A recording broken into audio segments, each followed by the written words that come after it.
Zamani, unajua sisi akina Sule watu wa kale huko. Mimi mtu wa zamani kidogo, umri wangu mkubwa na miaka 50 na kidogo hapa. Wananilea tu wake zangu 50 na mzee. Kubwa mimi. Ngoma 53 tena hiyo inakwenda. Mashallah, alhamdulillah, mkubwa sa. Nusu karne si mchezo. Wengi nimekupiteni kwa umri hapa. Maana mwingine alikuwa anasema inawezekana yule ana miaka 48. Wapi? Shakwenda ngoma hii. Sasa sisi watu wa zamani, watu wa pwani, unajua mila za zamani zilikuwa na faida yake. Mila na tamaduni za zamani zilikuwa na faida yake, japokuwa sasa hivi hazionekani thamani yake. Sisi zamani, mila na desturi za watu wa zamani kidogo ambazo mimi nimezikuta kwa wazazi wetu, mwanamke anachezwa unyago na mwanamume anapelekwa jandoni. Lengo la mwanamke kuchezwa unyago ilikuwa kumfundisha maisha yake binafsi baada ya kuvunja ungo, lakini pia lengo la msingi kumfundisha atakavyoweza kuishi na mume. Ndio maana kulikuwa na manyakanga na makungwi ambao kazi yao ilikuwa kuwafundisha makundi hayo mawili. Japokuwa siku hizi hilo halipo sana, lakini nataka nikwambieni mila hizi kwa upande mmoja zilikuwa na faida yake, japo upande wa pili zilikuwa na madhara yake, kwa sababu hakuna chenye faida kisichokuwa na nini, na madhara. Sasa wakati tuko jandoni tunakwenda wakubwa, sio siku hizi ngariba mwanamke. Siku hizi imekuwa mtihani, eti wanawake nao madaktari wamesomea ungariba, anamtahili mtoto. Ukitahiliwa na mwanamke bwana, heshima yako hata heshima yako ya kuwa mwanamume hata inawalaki ni kidogo. Tena kibinti chenye kichangudoa tu cha mtaani hata. Sasa wazee zamani walikuwa wakitufundisha, ni mafundisho ya kijinga lakini yana ukweli. Ni mafundisho ya kijinga lakini yana ukweli. Moja ya mambo tulikuwa tukifundishwa jandoni, mwanamke yeyote akitongozwa na mwanamke mwenzie hatoki. Si mmenielewa ya maneno?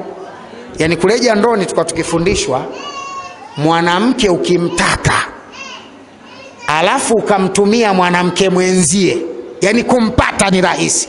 Yani mwanamke ni ngumu kumkatalia mwanamke mwenzie. Neno hili nimekuja kujifunza nikiwa mkubwa. Neno hili nimejifunza nikiwa na akili timamu, ukweli wake. Wanawake wengi wanafanya maasi kwa ajili ya nguvu za mashoga zao. Wanawake wengi wanafanya maasi kwa ajili ya ushawishi wa mashoga zao, kwa ajili ya ushawishi wa dada zao, kwa ajili ya ushawishi wa mama zao wadogo, kwa ajili ya ushawishi wa shangazi zao. Ni vigumu sana mvulana kumtongozea dada yake mvulana mwenzie, na ni vigumu mvulana kumwambia mvulana mwenzie nampenda dadako, ngumu. Lakini ni rahisi sana shemeji wa dada kumchukua mdogo wako, mdomo wa mwanamke mwenzie, kwa urahisi zaidi. Sasa jirani, rafiki, ndugu katika wanawake wenzio anaweza kuwa adui mkubwa wa kukutia motoni. Sio kila unachoambiwa na shoga yako, jirani yako, dada yako, ndugu yako ukakiona cha thamani ukakifanya. Wakati anakushawishi, kumbuka yuko Mwenyezi Mungu aliyekuumba na kukupa uhai, ambaye ameleta maamrisho na ameweka makatazo. Jilazimishe kila alichokataza Mwenyezi Mungu unakiacha, hata kama kimeamrishwa na mama yako mzazi. Hakikisha kila kilichokatazwa na Mwenyezi Mungu unakiacha, hata kama aliyekuwalazimisha na kukushawishi ni ndugu yako wa damu.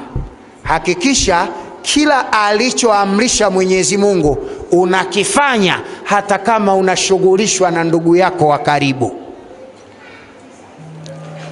Kuna watu wanashughulishwa na ndugu zao wa karibu, wanaacha amri za Mwenyezi Mungu kwa sababu ya shughulisho ya ndugu wake wa karibu.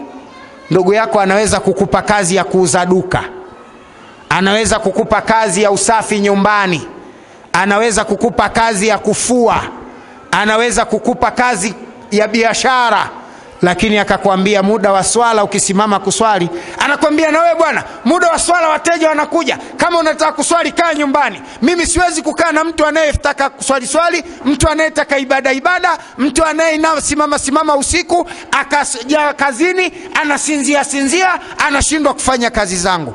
Huyo ndugu muogope kama ukoma.